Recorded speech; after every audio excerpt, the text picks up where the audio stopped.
If you're from Jerome, you just don't forget it.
My name is Linda Hinojosa. This is a story of my family who for more than a decade lived and worked in the boomtown that was Jerome, Arizona.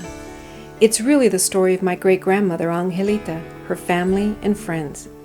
It's also the story of Jerome, its boom and its bust. So in a way, it's the story of every family that called Jerome home.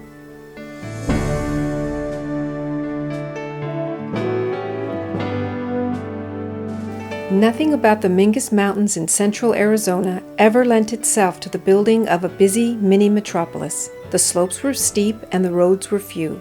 And yet, by the 1920s, that's exactly what Jerome had become, a bustling city of 15,000 people, all there for one purpose, the mining of one of the richest veins of copper ever discovered in the entire world.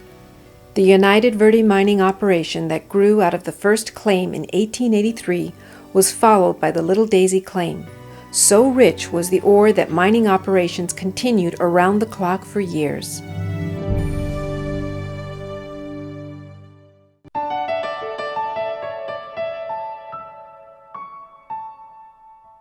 Throughout the 20s and 30s, Jerome offered a rough and tumble existence, not for the faint of heart. The miners were exposed daily to explosions, fires, and long hours submerged in a maze of tunnels. People came to Jerome from all parts of the world with the hope of making a better life. The streets of the town were filled with music, food, and customs of the Italians, Chinese, Mexicans, Croatians, Irish, and Spaniards. A true melting pot. This only added to the excitement and variety found around every corner. Businesses thrived. There were hotels, saloons, restaurants, boarding houses, markets, and even an opera house. The Verde Valley Railroad ran from the Santa Fe main line into Clarkdale. An extension brought the line up the mountain to Jerome. This was the rail line that brought my great-grandmother and her family to Jerome. Everyone who came to Jerome in its heyday had their own unique reasons. To understand my great-grandmother's reasons, it helps to know a little bit about her early life. As near as anyone can figure, Angelita was born in the year 1889. Her parents were Don Procopio and Guadalupe Casas. Her mother was affectionately known to all as Mama Lupe. In that era, it was not uncommon for a girl to marry before the age of 16. After all, 40 years of age was considered old age. And so Angelita married Alfredo Chavez at the tender age of 14. By age 15, she bore her first child, Josephine. It's hard to imagine today, but Angelita was herself still playing with dolls when her first child was born. Because they were so close in age, Angelita and Josephine grew as sisters as much as mother and daughter. Tragically, Angelita's husband Alfredo was struck and killed by lightning when their daughter Josephine was still a baby. A widow and mother at 16, Angelita would face many struggles ahead. It was just a short time before a man named Joseph Adler walked into her life.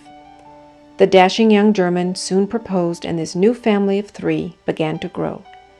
Angelita's second marriage brought 6 more children: Elmo, Dora, Lily, Teresa, Carlos, and Raul. Although Joe Adler loved Angelita deeply, over the years his fierce temper and sudden outbursts made life unbearable.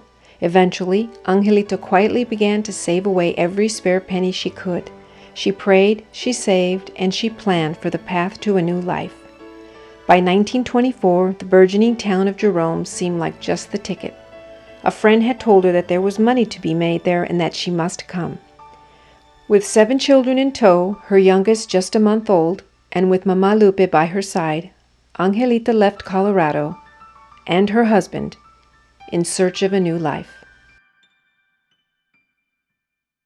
This woman called grandmother and said, "You must come to Arizona.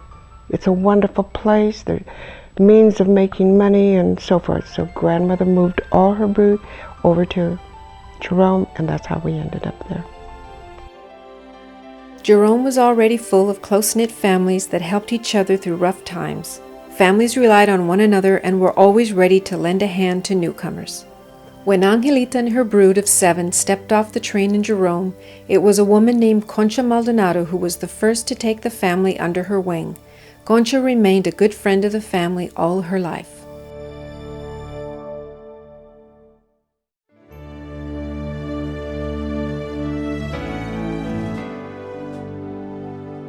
When Grandma Angelita made the trip to Arizona, to Jerome, Arizona, she had the whole family. She had all the children and my great-grandmother with her, and of course my mom.